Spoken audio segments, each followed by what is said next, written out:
우리 하나님의 말씀 함께 보도록 하겠습니다. 하나님의 말씀 요한복음 1장 19절부터 우리 30절 말씀입니다. 하나님의 말씀 요한복음 1장 19절부터 30절까지의 말씀 우리 한 절씩 교독하도록 하겠습니다. 제가 먼저 읽도록 하겠습니다. 유대인들이 예루살렘에서 제사장들과 레인들을 요한에게 보내어 내가 누구냐 물을 때 요한의 증언이 이러하니라. 드러내어 하는 말이 나는 그리스도가 아니라 한데, 또 묻되 그러면 누구냐 내가 엘리야냐 이르되 나는 아니라, 또 묻되 내가 그 선지자냐 대답하되 아니라, 또 말하되 누구냐 우리를 보낸 이들에게 대답하게 하라. 너는 내게 대하여 무엇이라 하느냐. 이르되 나는 선지자 이사야의 말과 같이 주의 길을 곧게 하라고 광야에서 외치는 자의 소리리라 하니라. 그들은 바리새인들이 보낸 자라. 또 물어 이르되 내가 만일 그리스도도 아니요 엘리야도 아니요 그 선지자도 아닐진데 어찌하여 세례를 베푸느냐. 요한이 대답하되 나는 물로 세례를 베푸려니와 너희 가운데 너희 알지가 못한 사람이 섰으니 곧 내 뒤에 오시는 그이라. 나는 그의 신발끈을 풀기도 감당하지 못하겠노라 하더라. 이 일은 요한이 세례 베푸던 곳 요단강 건너편 베나니에서 일어난 일이니라. 이튿날 요한이 예수께서 자기에게 나아오심을 보고 이르되 보라 세상 죄를 지고 가는 하나님의 어린 양이로다. 내가 전에 말하기를 내 뒤에 오는 사람이 있는데 나보다 앞선 것은 그가 나보다 먼저 계심이라 한 것이 이 사람을 가리킴이라. 아멘.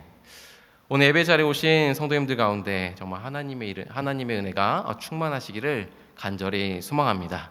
바로 얻기는 오늘 예배를 통하여 세상 가운데 성도로 살아갈 위로와 힘과 지혜를 얻는 시간 되기를 주님의 이름으로 간절히 축원합니다. 저는 오늘 말씀의 시작을 이 질문으로 열려고 합니다. 성도님 여러분, 우리는 왜 오늘 이 예배 자리에 와 있습니까? 아니, 조금 더 깊은 보다 근본적인 질문으로 다시 한번 묻겠습니다. 오늘 우리가 살아가는 이유와 목적은 무엇인가요? 그렇습니다. 인생을 살다 보면 우리는 한 번쯤, 아니 여러 번 이 질문 앞에 서게 됩니다. 내가 오늘 살아가는 이유와 목적은 무엇인가? 나는 누구이며 나는 왜 오늘 이 자리에 있는가? 나는 왜 이렇게 열심히 치열하게 살고 있는가? 그런데 사실 우리는 이 질문의 답을 모르는 사람들이 아닙니다. 교회를 다니는 성도라면 이 질문의 답을 한 번쯤, 아니 어쩌면 수도 없이 듣고 고백해 왔을 것입니다. 사람의 제일 되는 목적은 무엇입니까? 네, 그렇습니다. 사람의 제일 되는 목적은 바로 하나님을 영화롭게 하는 것과 영원토록 그를 즐거워하는 것입니다. 그렇습니다. 우리는 분명히 알고 있습니다. 오늘 우리의 삶의 목적이 하나님을 영화롭게 하는 것과 그를 영원토록 즐거워하는 것임을 말입니다. 그렇다면 이제 우리는 이렇게 다시 물어야 합니다. 사실 제가 오늘 성도님들에게 정말 묻고 싶은 질문은 바로 이것입니다. 나는 지금 알고 고백한 대로 살고 있는가? 다시 말해, 성도님들은 지금 알고 고백한 삶의 목적대로, 즉 하나님을 영화롭게 하는 것과 그를 영원토록 즐거워하는 삶을 살고 계십니까? 물론 어떤 분들은 그렇게 살아가고 계실 것입니다. 아는 대로 고백한 대로 살아가고 계실지도 모릅니다. 그러나 저를 비롯한 많은 사람들은 이 질문 앞에 쉽게 고개를 들지 못할 것입니다. 그리고 아마 이렇게 고백할 것입니다. 그렇게 살고 싶지만 그렇게 살지 못하는 것이 저의 현 주소입니다. 그렇습니다. 우리는 아는 대로 고백한 대로 살아가지 못합니다. 더 솔직히 말하면 하나님을 영화롭게 해야 함을 알면서도 그 삶은커녕 그 고백조차도 버거워할 때가 많습니다. 아니, 우리는 하나님이 아니라 나를 위하여 내 영광을 꿈꾸며 살아가는 세상 사람들과 크게 다르지 않는 삶을 이미 살고 있습니다. 성도님 여러분, 오늘날 교회의 가장 큰 문제는 무엇이라고 생각하십니까? 아니, 세상이 바라보는 교회의 가장 큰 안타까움은 무엇이라고 생각하십니까? 물론 이에 여러 대답이 나올 수 있습니다. 그러나 여러 통계와 자료, 그리고 우리의 현실을 종합해 볼 때 저는 결국 이것이 아닌가라는 생각을 해봅니다. 바로 삶이 없다. 즉 오늘날 한국교회는 역사상 가장 풍요로운 시대에 살고 있습니다. 예배는 넘치고 설교는 차고 넘치며 신앙 콘텐츠는 과잉 상태라 해도 과언이 아닐 것입니다. 하지만 정작 교회는 복음에 대한 설득력과 복음을 증언하는 힘을 점점 잃어가고 있습니다. 세상 사람들로부터 신뢰는커녕 오히려 세상이 교회를 걱정하는 아이러니한 상황에 놓여 있게 되었습니다. 물론 교회를 향한 이러한 세상의 잣대는요, 때로는 지나치게 편향되어 있고 억울한 오해가 섞여 있을 수도 있습니다. 그러나 분명한 것은 저 자신을 포함한 오늘날 우리의 모습을 비추어 볼 때 세상의 그 목소리가 그저 근거 없는 조롱이 아니라 우리의 신앙을 향한 하나님의 경고일 수도 있다는 사실을 우리는 기억해야 할 것입니다. 우리 다 같이 야고보서 1장 22절 말씀을 읽도록 하겠습니다. 시작. 너희는 도를 행하는 자가 되고 듣기만 하여 자신은 속이는 자가 되지 말라.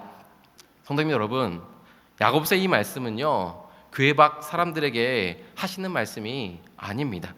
오늘 우리처럼 말씀을 듣고 있는 사람들에게, 곧 교회 안에 있는 성도들에게 향한 외침이라는 사실을 우리는 반드시 기억해야 합니다. 그렇다면 야고보서는 왜 우리와 같이 말씀을 듣고 교회 안에 있는 성도들에게 이렇게 말하는 것일까요?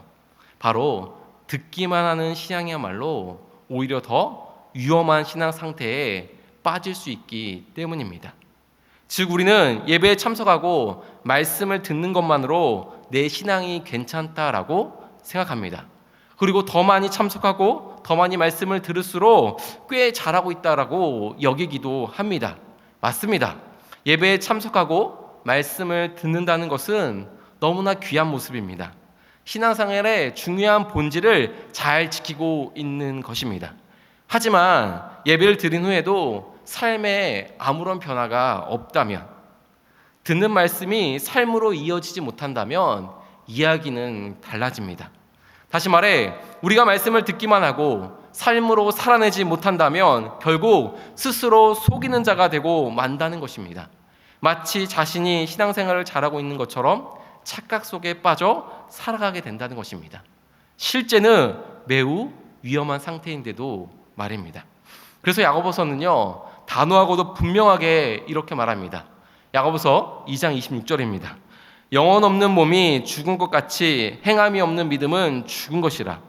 성도님 여러분, 그렇습니다. 참된 믿음은 머릿속에서만 머무는 지식이 아닙니다. 머리에서 가슴으로, 가슴에서 손과 발로, 즉 삶으로 완성되는 것이 참된 믿음입니다. 그래서 저는 오늘 말씀을 통하여 말과 삶이 일치된 한 사람, 바로 세례 요한을 소개하고자 합니다. 그리고 더 나아가 우리 또한 그의 삶을 통하여 말씀을 통해 머릿속에서만, 가슴 속에서만 머무는 신앙이 아니라 머리에서 가슴으로, 가슴에서 손과 발로 삶으로 완성되는 참된 믿음의 사람이 되기를 주님의 이름으로 간절히 소망합니다. 물론 이런 질문이 들 수도 있습니다. 왜 세례 요한인가? 더 위대한 인물이 있지 않는가? 네, 성경에는 위대한 인물들이 많이 있습니다. 아브라함과 모세, 바울과 다윗 등 우리가 너무나 잘 알고 있는 위대한 인물들이 많이 있습니다. 하지만 제가 최근에 요한복음 말씀을 묵상하면서요, 특히 세례 요한의 삶을 들여다보며 이런 생각이 들었습니다. 과연 성경 전체를 통틀어 이토록 진실된 고백을 하고 그 고백을 단 하나의 오차도 없이 삶으로 끝까지 직면된 사람이 또 있을까? 아마 없을 것 같다라는 생각이 들었습니다. 또한 예수님께서는요, 세례 요한에 대해서 이렇게 말씀하셨습니다. 우리 다 함께 마태복음 11장 11절 말씀을 우리 함께 읽도록 하겠습니다. 내가 진실로 너에게 말하노니 여자가 낳은 자 중에 세례 요한보다 큰 이가 일어남이 없도다. 그렇습니다. 예수님께서는 세례 요한을 가르쳐 여자가 낳은 자 중에 더 큰 이가 없다라는 극찬을 하였습니다. 그럼 그 이유는 무엇이라고 생각하십니까? 도대체 그는 어떤 삶을 살았길래 그토록 예수님께 칭찬을 받을 수 있었을까요? 그 이유가, 그 비밀이 오늘 함께 읽은 말씀에서 선명하게 드러납니다. 당시 유대인들은 예루살렘에서 제사장들과 레위인들에게 세례 요한에게 보냅니다. 그리고 그에게 이렇게 묻습니다. 내가 누구냐? 이는 어떠한 질문일까요? 아니, 왜 그들은 굳이 사람을 보내어 세례 요한의 정체를 확인하고자 했을까요? 단순한 호기심이었을까요? 아니면 개인적인 관심이었을까요? 아닙니다. 이는 세례 요한의 정체성을 공식적으로 확인하려는 종교 지도자로서의 질문이었습니다. 다시 말해 이는 의도가 담긴 질문으로 그 배경에는 세례 요한의 압도적인 영향력에 있었습니다. 마가복음 1장 4절에서 5절은 이렇게 말합니다. 세례 요한이 광야에 이르러 죄사함을 받게 하는 회개의 세례가 전파하니 온 유대 지방과 예루살렘 사람이 다 나아가 자기 죄를 자복하고 요단강에서 그에게 세례를 받더라. 우리가 여기서 주목해야 될 것은요, 몇 사람이 아니라 온 유대 지방과 예루살렘 사람이 다 세례 요한에게 나갔다는 것입니다. 다 죄를 자복하고 그에게 세례를 받았다는 사실을 우리는 주의 깊게 봐야 합니다. 또한 심지어 사람들 가운데선 그를 향해 이러한 기대까지 품고 있었습니다. 누가복음 3장 15절입니다. 백성들이 바라고 기다림으로 모든 사람들이 요한을 혹 그리스도신가 심중에 생각하니. 그렇습니다.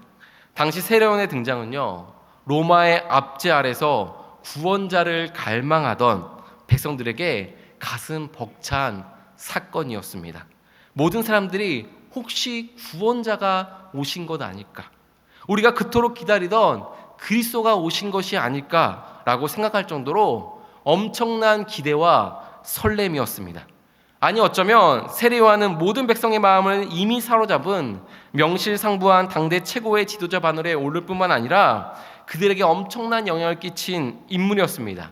아니, 어쩌면 그들에게 이미 메시아 같은 존재였습니다. 그러나 성도님 여러분, 우리가 오늘 말씀에서 주목해야 될 것은 사람들이 세례 요한을 어떻게 보았느냐가 아닙니다. 중요한 것은 그 질문 앞에 세례 요한이 어떻게 반응하였는가, 무엇으로 고백하고 있는가입니다. 왜냐하면 그 반응이, 그 고백이 오늘 우리가 나눌 메시지의 핵심이자 더 나아가 교회가 가장 절실하게 회복해야 될 말씀이기 때문입니다. 그렇다면 세례 요한은 그들의 질문에 어떻게 반응하였을까요? 우리 다 같이 요한복음 1장 20절 말씀을 함께 읽도록 하겠습니다. 요한이 드러내어 말하고 숨기지 아니하니 드러내어 하는 말이 나는 그리스도가 아니라 한데. 성도 여러분, 세례 요한의 이 고백을 어떻게 생각하십니까? 혹 너무 당연하다고 생각하시나요? 그리스도가 아니기 때문에 그리스도가 아니라고 대답한 것은 어쩌면 너무나 당연한 것, 쉬운 대답이라고 생각할 수도 있습니다. 그러나 앞서 나눈 것 같이 당시 상황을 생각해보면 이는 결코 쉬운 상황이 아니었습니다. 특히 메시아를 향한 갈망과 영적 기대가 그 어느 때보다 뜨겁던 시대에 모든 시선이 지금 세례 요한을 향하고 있습니다. 모든 사람들의 눈에 이미 세례 요한은요, 그토록 바라던 구원자였고 메시아였습니다. 다시 말해 이런 상황을 볼 때 세례 요한에게 한 그 질문은요, 마치 이런 것입니다. 너 정도면 그리스도가 될 수 있지 않겠냐? 내가 그 자리에 서도 되지 않겠느냐? 그렇다고 말해라, 대답해라 라고 말입니다. 아니, 심지어 대답조차 하지 않았어도 됩니다. 그저 한순간의 침묵, 찰나의 미소, 혹은 대답을 피하는 모호한 태도만 보여주었어도요, 그들은 어떻게 했겠습니까? 세례 요한을 기꺼이 왕좌에 올렸을 것입니다. 성도님 여러분, 이 거대한 기대의 파도 앞에서 단호하게 아니라고 말하는 것이 과연 쉬웠을까요? 아니요. 이는 인간의 본성을 거스르는 유혹으로 절대 쉽게 거절할 수 있는 것이 아니었습니다. 그런데 그들은 또 묻습니다. 그들은 계속 묻습니다. 그러면 내가 누구냐? 엘리야냐? 선지자냐? 그러나 세례 요한은 그들의 계속되는 질문에도 아니 거절할 수 없는 유혹 속에서도 조금도 흔들리지 않았습니다. 더욱더 단호하고 분명하게 말했습니다. 나는 아니라. 나는 아니라. 그렇다면 우린 여기서 두 가지를 생각해 볼 수가 있습니다. 먼저는 유대인들이 보낸 제사장들과 레위인들이 왜 계속 반복적으로 지금 묻고 있는 것일까입니다. 사실 오늘 말씀과 이 질문에서 우리가 흥미로우면서도 안타깝게 봐야 하는 한 가지 사실은요, 지금 세례요한의 정체를 캐물으며 날쌘 질문을 던지는 사람들, 즉 당대의 종교 지도자들은 정작 그 달콤한 유혹에 속절없이 무너져 있던 사람들이었다는 것입니다. 다시 말해 만약 그들에게 요한이 받았던 그 뜨거운 기대와 기회가 주어졌다면 그들은 어떻게 대답했겠습니까? 아마 그들은 단 1초의 망설임도 없이 그렇다, 내가 바로 너희들이 기다리던 바로 그자다라고 대답했을 것입니다. 아니 어쩌면 대답조차 필요 없을지도 모릅니다. 왜냐하면 그들의 삶은요 이미 그렇게 살아가고 있었기 때문입니다. 요한복음 저자는요 오늘 말씀 24절에서 그들의 소속을 명확하게 밝히고 있습니다. 요한복음 1장 24절입니다. 그들은 바리새인들이 보낸 자라. 그렇다면 왜 저자는 여기서 그들의 소속을 굳이 그것도 명확하게 밝히고 있는 것일까요? 이는 단순한 정보를 제공하려는 것이 아닙니다. 이는 그 당시 그들이 어떠한 자인지를 지금 폭로하고 있는 것입니다. 그렇습니다.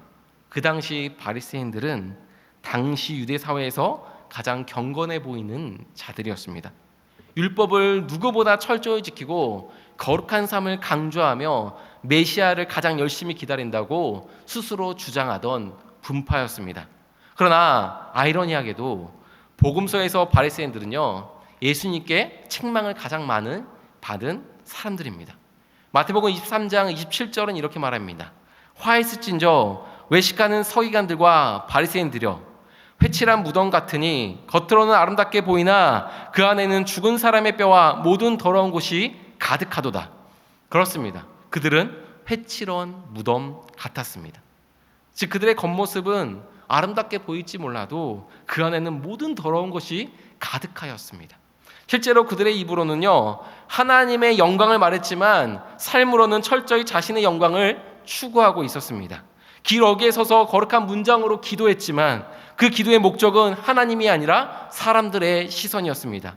하나님의 법을 가르쳤지만 정작 그 법을 이용해 자신들의 권위를 세우는데 혈안이 되어 있는 자들이 바로 바리새인들이었습니다.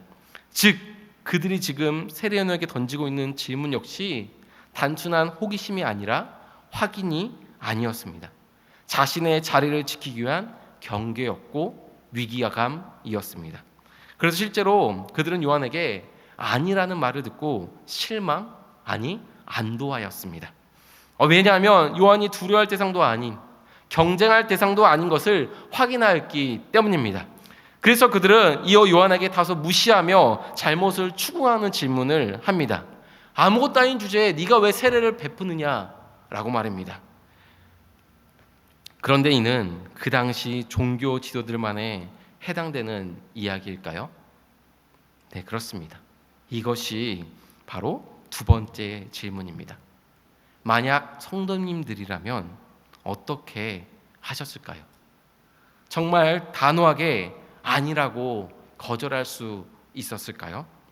현재 지금 우리의 삶은 어떠합니까? 오늘 우리는 어느 자리에 앉아 계십니까? 혹시 주님의 영광이라는 근사한 이름을 불러 실상은 나 자신이 그리스도 자리에 앉아 있지는 않으십니까? 물론 우리의 입은 세례 요한과 같이 아니라 말할 것입니다. 그러나 우리의 마음을 조금만 들여다보면 실제 우리의 삶을 조금만 보면요 사실 우리는 그 당시 유대인들과 바리새인들과 그다지 다르지 않을 때가 많이 있습니다. 아니 어쩌면 그들보다 더 지독하게 그리스도의 자리를 차지하려고 애쓰고 힘쓰고 있지는 않으신가요? 적어도 그런 상황 속에서 한순간의 침묵과 찰나의 미소과 대답을 피하는 모호한 태도를 취하고 있지는 않으십니까? 사실 저는 가끔 그런 제 자신을 발견합니다. 다시 말해 내가 얼마나 그리스도의 자리를 탐내고 있는지, 얼마나 내 삶의 주인공이 되어 사람들의 박수와 인정을 갈구하고 있는지 말입니다. 누군가 나를 실제로 더 경건하게 보면, 혹은 내가 하지 않는 일로 칭찬을 받을 때 등 내가 영광을 받지 않아야 될 그 자리에서, 내가 높아지지 않아야 될 그 자리에서 저는 요한처럼 단호하게 아니라 선을 긋기보다 그 달콤한 유혹에 빠져 조금 더 그것이 지속되기를 바라고 있습니다. 아니, 조금 더 솔직하게 말하면 저에게 만약 세례요한과 같이 기회가 온다면, 즉 일확천금을 얻는 기회가 온다면, 내 이름이 유명해지고 마른 사람 앞에 인정받기를 기회가 온다면, 내 말 한마디에 사람들이 움직이고 시작한다면 내가 과연 그런 자리에서 아니라, 나는 아니라 이렇게 말할 수 있었을까요? 나는 정말 그 자리를 포기할 수 있을지, 아니 현재 나는 그렇게 살고 있는지 모르겠습니다. 물론 부자가 되고 유명해지는 것이 또한 사람들에게 인정받는 것 자체가 잘못된 것이라고 말할 수는 없습니다. 성경도 그것을 죄라고 말하지는 않습니다. 하지만 그것이 우리의 삶의 가장 우선순위가 된다면, 가장 큰 가치가 된다면, 삶의 이유와 목적이 된다면, 예수님보다 앞선다면 그것은 분명 잘못된 것입니다. 그래서 저는 이렇게 정의를 내렸습니다. 내가 만약 오늘도, 아니 잠시 죄를 짓지 않았다면 내가 거룩해서 그런 것이 아니라 단지 아직 죄를 지을 만한 기회가 오지 않았기 때문이다. 다시 말해 나는 언제든 기회가 오면 그리스도의 자리까지 탐내는 죄인이라는 것입니다. 그래서 우리는 항상 이렇게 기도해야 됩니다. 주님, 제가 죄의 유혹의 시선에 가지 않게 하소서. 죄의 자리에 가지 않게 하소서. 그 은혜를 우리에게 베풀어 주소서라고 말합니다. 그러나 세례 요한은 자신에게 주어진 모든 오해와 가능성을 단호하게 잘라버립니다. 그들과 전혀 다른, 아니 오늘 저와 다른 모습을 보여줍니다. 그는 자신들의 시선이 자신에게 쏠리면 쏠릴수록 더 분명하게 말합니다.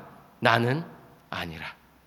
자신을 높일 수 있는 그 자리에서 오히려 철저하게 부인합니다. 나는 아니라. 그리고 계속된 질문에 세례 요한은요, 마침내 자신이 누구인지를 다음과 같이 밝힙니다. 우리 다 함께 요한복음 1장 23절 말씀을 우리 함께 읽어보도록 하겠습니다.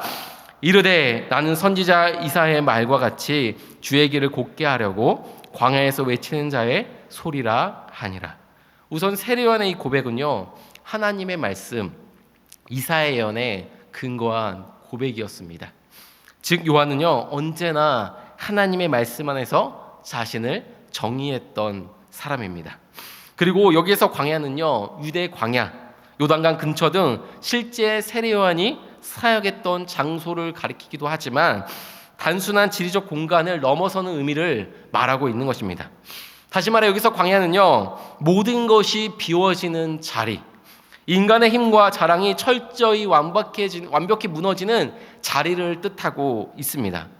또 여기서 중요한 단어는 소리인데요, 소리의 최고의 특징은 메시지만 남기고 그 존재는 공중에서 흩어져 버린다, 사라진다는 것이 소리의 특징입니다. 그렇습니다. 세례 요한의 이 고백은요, 철저한 자기 부인입니다. 자신을 조금 더 드러내지 않고 오직 그리스도만 드러내는 삶을 살겠습니다라는 선언을 하고 있는 것입니다. 다시 말해 세례 요한은요, 모든 사람들이 자신을 주목하는 그 시간에요, 이렇게 고백하는 것입니다. 나는 주인공의 이름을 부르는 메아리이지 그 이름의 주인은 결코 아닙니다. 나는 그저 잠시 스치고 사라지는 존재이지만 곧 오시는 영원한 분입니다. 그러므로 그분을 주목하십시오. 그런데 우리가 오늘 말씀에서 반드시 주목해야 될 것은요, 이 고백이요, 말에서 그치지 않는다는 것 사실입니다. 세례 요한은 자기에게 오시는 예수님을 보며 다음과 같이 말합니다. 요한복음 1장 29절입니다. 이튿날 요한이 예수께서 자기에게 나오심을 보고 이르되 보라 세상 죄를 지고 가는 하나님의 어린 양이로다. 그런데 그 이후에요 자기 제자들이 보는 앞에서 이를 다시 한번 말합니다. 요한복음 1장 36절입니다. 예수께서 건의심을 보고 말하되 보라 하나님의 어린 양이로다. 사랑하는 성도님 여러분, 이 장면이 얼마나 놀라운 장면인지를 아십니까? 우선 당시에요 스승에게 있어 제자는 단순한 학생이 아닙니다. 그 이상의 의미를 가지고 있습니다. 즉 스승은요 자신의 모든 삶을 그에게 나눕니다. 그리고 자신의 사명과 자신의 모든 것을 그에게 전수합니다. 그래서요 스승에게 제자는 또 다른 나와 다름이 없습니다. 다시 말해 자신의 전부이라는 것입니다. 더욱이요 많은 신학자들은 여기에 세례요한과 함께 있었던 두 제자가요 세례요한이 가장 아끼고 신뢰했던 제자일 가능성이 매우 높다라고 이야기합니다. 그런데 세례요한은요 그 두 제자들 앞에서 이렇게 말하는 것입니다. 보라 하나님의 어린 양이로다. 이 말이 어떤 의미인지 아십니까? 물론 의미적으로 말하자면 그분은 구원자요 메시아임을 말하는 거지만 그 말에는 이런 뜻도 담기고 있습니다. 이제 나를 보지 말고 저분을 보라. 이제 나를 따르지 말고 저분을 따르라.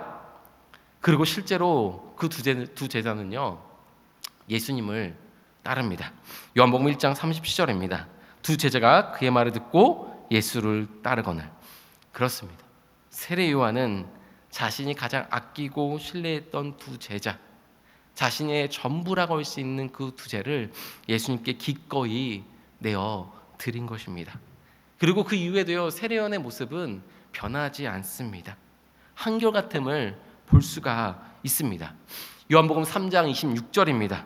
그들이 요한에게 가서 이르되 랍비여 선생님과 함께 요단강 저편에 있던 이곳 선생님이 증언하시던 이가 세례를 베푸며 사람이 다 그에게로 가더이다.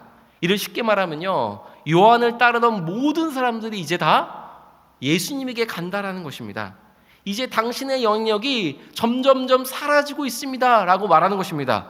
그런데 그런 상황 속에서 요한은 어떻게 고백합니까? 이렇게 말합니다. 내가 말한 바 나는 그리스도가 아니요. 그리고 이어서 이렇게 고백합니다. 우리 다 함께 요한복음 3장 29절부터 3절 말씀을 읽도록 하겠습니다. 신부를 취하는 자는 신랑이나 서서 신랑의 음성을 듣는 친구가 그게 크게 기뻐하니 나는 이러한 기쁨을 충만하였노라. 그는 흥하여야 하겠고 나는 쇠하여야 하리라 하니라.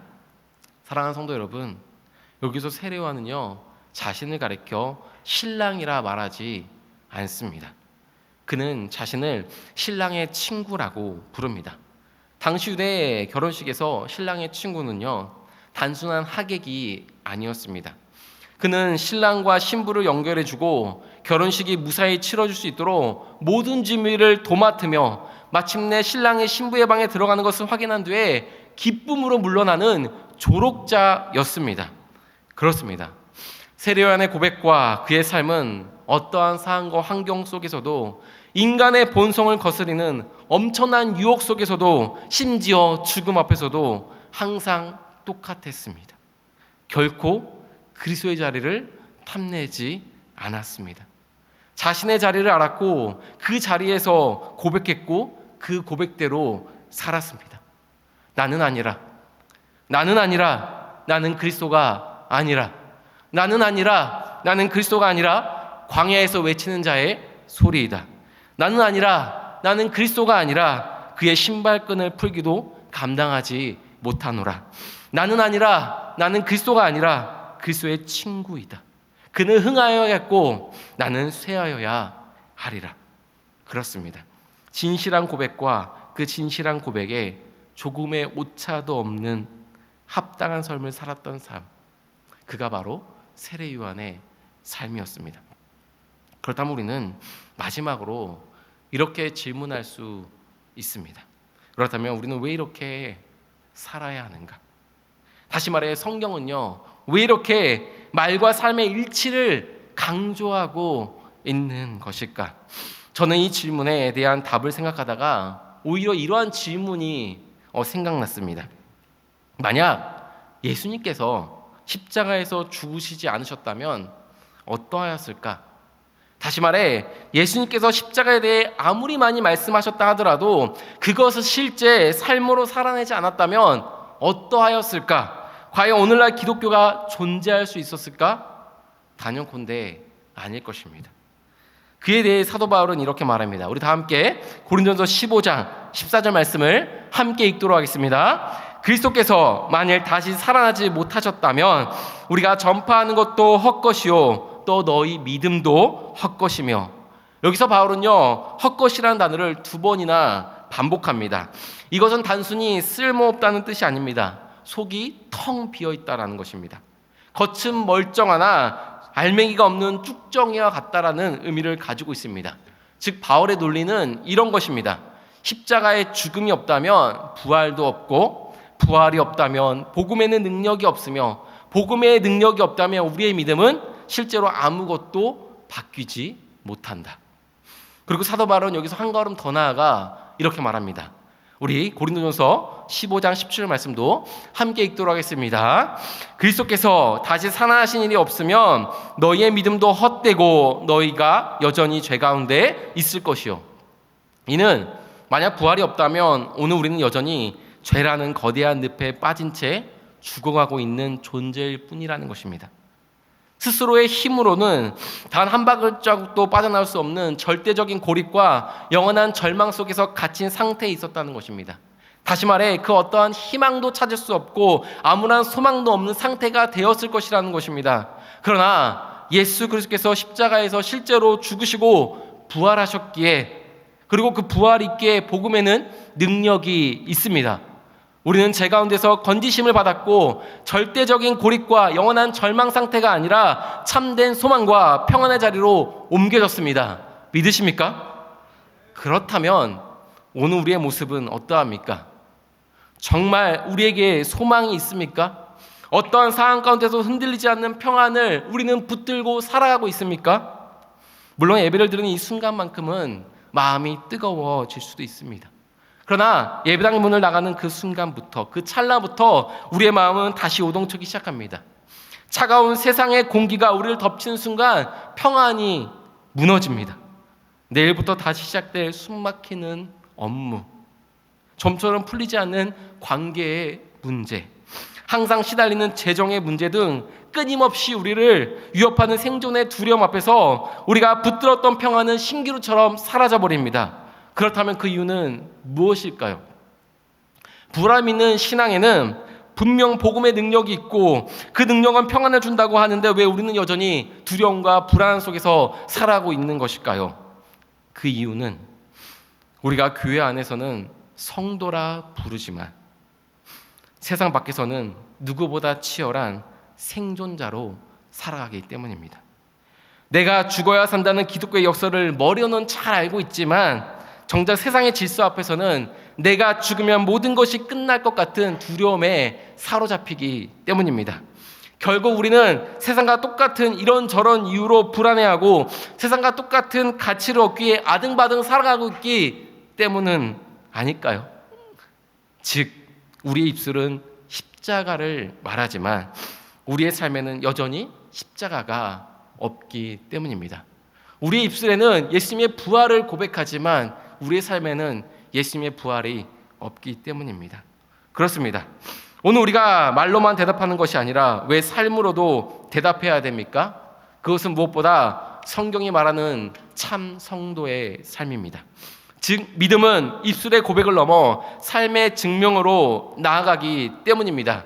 그리고 그 믿음만이 나에게는 물론 이 차가운 세상에 복음의 능력을 실제로 보여줄 수 있는 유일한 통로이기 때문입니다. 즉 말과 삶이 일치된 신앙 위에요 진정한 하나님 나라, 즉 샬롬이 찾아오기 때문입니다. 그러므로 오늘 예배를 떠나는 순간부터 우리의 말과 생각뿐 아니라 모든 행동과 선택, 발걸음과 눈빛까지 삶으로 예수 그리스도를 드러내고 삶으로 예수 그리스도를 대답하는 참된 성도 되시기를 주님의 이름으로 간절히 축원합니다. 우리 함께 찬양했으면 좋겠습니다. 우리 함께 세 곡의 찬양을 할 텐데요. 함께 부른 찬양은요, 첫 번째는 나는 아무것도 아닙니다 라는 고백입니다. 나는 아무것도 아닙니다 라는 찬양을 통해서 자신을 부인하는 삶을 살게 하여 주시옵소서라고 고백하시기를 소망합니다. 두 번째는 삶으로입니다. 나는 삶으로 주를 예배합니다 라는 그 고백을 통해서 하나님, 입술로만 예배하는 것이 아니라 삶으로 예배하는 삶을 살게 하여 주시옵소서. 또 마지막 찬양은 주 예수보다도 귀한 것은 없네 라는 찬양입니다. 내 인생의 가장 귀한 가치, 가장 귀한 보물은 바로 예수님입니다. 그것을 포기하지 않는 믿음의 사람들 되게 하여 주시옵소서라고 고백하는 찬양의 고백이 되기를 주님의 이름으로 간절히 소망합니다.